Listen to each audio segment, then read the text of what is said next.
नमस्कार मित्रांनो, मी विनय बोलेकर पुन्हा एकदा आपलं सर्वांचं स्वागत करतो एका नव्या व्हिडिओमध्ये।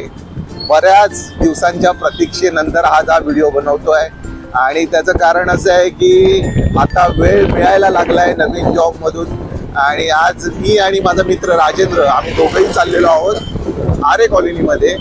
सो पावसाचे दिवस आहेत आणि वातावरण खूप छान असेल तिकडे आणि काही जुन्या आठवणी आहेत त्यांना उजाळा द्यायचा आहे। सो बघूया प्रवासात आपल्याला आणखीन काय काय बघायला मिळतंय। पाऊस पडून गेलेला आहे आणि त्यामुळे तुम्ही बघू शकता की सगळीकडे थोडी हिरवळ निर्माण झालेली आहे आता आणि हवा तसा पाऊस अजूनही झालेला नाही, पण आरेमध्ये असं आहे की थोडा पाऊस पडला तरी लगेच हिरवळ निर्माण होते आणि तशी हिरवळ आपल्याला बघायला मिळते इथे आरेच्या सुरुवातीलाच।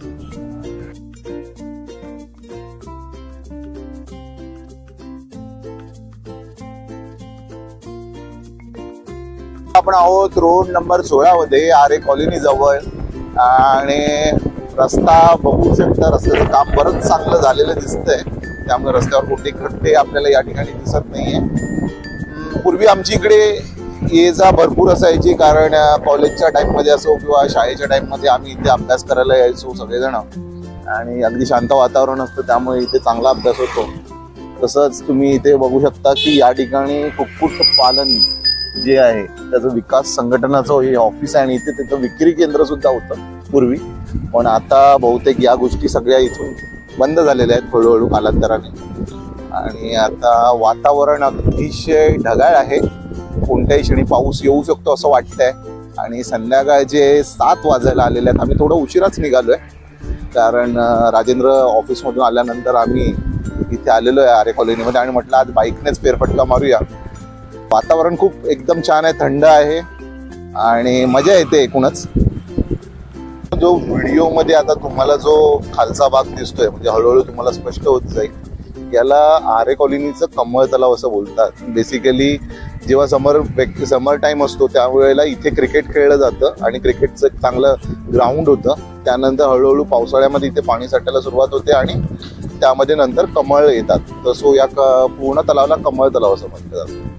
आपण चाललो आहोत पुढे न्यूझीलंड हॉस्टेल जवळ, एक जुनी आणि ओळखीची अशी आरे कॉलनीतली गोष्ट म्हणजेच न्यूझीलंड हॉस्टेल। खूप जुनं हॉस्टेल आहे इथे आणि आता तुम्ही बघू शकता संध्याकाळ असल्यामुळे आज संडे असला तरी अगदी शांतता पसरली आहे, कारण थोडा उशिरा आम्ही निघालो जसं मी तुम्हाला सांगितलं आधी सुद्धा, आणि एकदम थंड वातावरण आहे आणि खूप एकदम छान मोसम निर्माण झालेला आहे आणि अशा मोसममध्ये आम्ही या ठिकाणी आलेलो आहोत।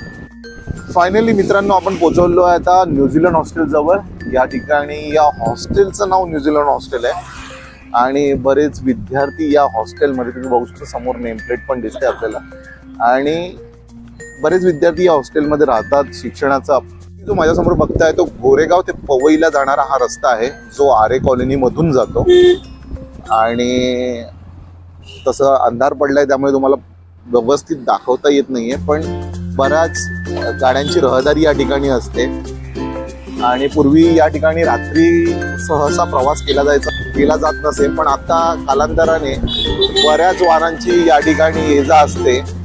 तसंच या ठिकाणी महिला असतात किंवा शेतकरी इकडचे लोकल ते आपले जे पदार्थ म्हणजे जी गोष्टी ते पिकवतात या ठिकाणी लोकल शेती ज्याला आपण म्हणतो, त्या अशा लोकल शेतीच्या विक्रीसाठी सुद्धा ठेवत असतात।